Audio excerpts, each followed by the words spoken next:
আসসালামু আলাইকুম। Habib electric and স্যানিটারির পক্ষ থেকে আপনাদের জানাচ্ছি স্বাগতম ও শুভেচ্ছা।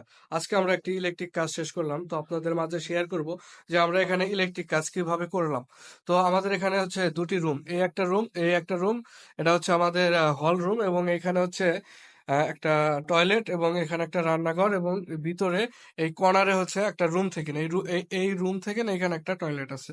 তো এখানে কাজটা যেভাবে করা হয়েছে সেটা হচ্ছে আমাদের এখানে হচ্ছে এইচডিবি বক্স দেওয়া হয়েছে এবং ছাদ থেকে 5টি মেইন পাইপ নামছে এবং নিচে 5টি নামছে। হ্যাঁ, আর ওই যে দুই সাইড থেকে নামছে দুইটা, মানে উপরে হচ্ছে 7টা, নিচে 5টা। এটা হচ্ছে মোটরের জন্য এবং তারপরে যেটা দেখতে পাচ্ছেন এটা হচ্ছে আমাদের ওয়াশিং মেশিন এর জন্য এবং আর তিনটি যে এই তিনটি হচ্ছে আমাদের মোটরের জন্য। তো এখন কথা হচ্ছে যে মোটরের জন্য এত পাইপ কি জন্য, যে মোটরের জন্য এত পাইপ কি জন্য দেওয়া হয়েছে এই কারণে আপনার মোটর থাকবে একটি, মোটরের সুইচ থাকবে তিনটি। যেমন দুটি টয়লেটে দুটি সুইচ থাকবে এবং একটি রান্নাঘরে থাকবে। রান্নাঘরে কি জন্য থাকবে, যেমন হচ্ছে আপনার এই যে এখানে হচ্ছে আমাদের রান্নাঘরের এখানে ট্যাপ থাকবে, সিঙ্ক থাকবে, এখানে হচ্ছে সুইচ, এখানে সুইচ দিলে সরাসরি মোটর চলবে এবং মোটর থেকে ডাইরেক্ট পানি এই ট্যাপ দিয়ে চলে আসবে। এই জন্য এখানে সুইচ দেওয়া হয়েছে। এবং মোটর যদি সিঁড়ির নিচে থাকে এবং সিঁড়ির নিচে যদি সুইচ দিতে যায়, এদিকে আমার জগ কিংবা গ্লাস বোঝা হয়ে পানি নষ্ট হয়ে যাবে।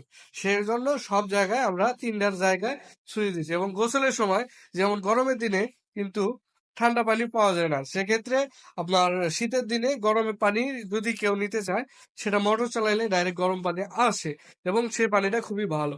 এই জন্য টয়লেটের ভিতরে আমরা এখানে মোটরের সুইচ দিছি। এখানে সুইচ দিবে এবং এখানে গোসল করবে। সুইচ ভেজারও কোনো কাহিনী নাই, ঠিক আছে? এখান থেকে পাইপ যা সরাসরি যাবে এবং রান্নাঘরের যা এই টয়লেটের এখান দিয়ে যা সরাসরি ওই নিচে কানেকশন হবে এবং একটি পাইপ সরাসরি সিঁড়ির তলে যাবে, যেখানে মোটর থাকবে মোটরের ওইখানে যাবে।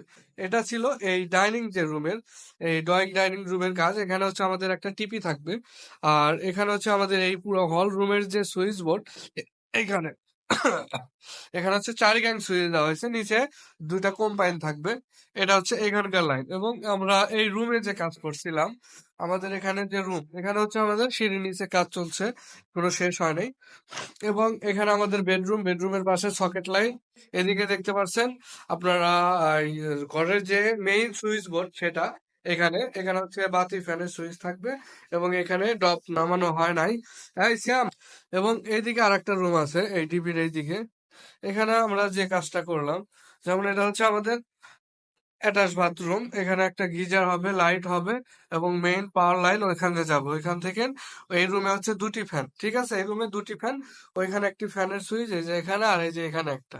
এবং এইদিকে সুইচ বোর্ড খাটের পাশে দেওয়া হয়েছে। এখানে ফ্যানের সুইচ থাকবে এই যে এটা, এবং উপরে বাদ থাকবে। ওখানে হচ্ছে আমাদের এসির লাইন করা হয়েছে। এখানে খাটের পাশে মোবাইল চার্জের লাইন দেখতে পাচ্ছেন, এখানে মোবাইল চার্জার। এবং এই যে এটা টয়লেট, এখানে গোসলের ইয়া থাকবে এবং এইখানে একটা বোর্ড দেখতে পাচ্ছেন।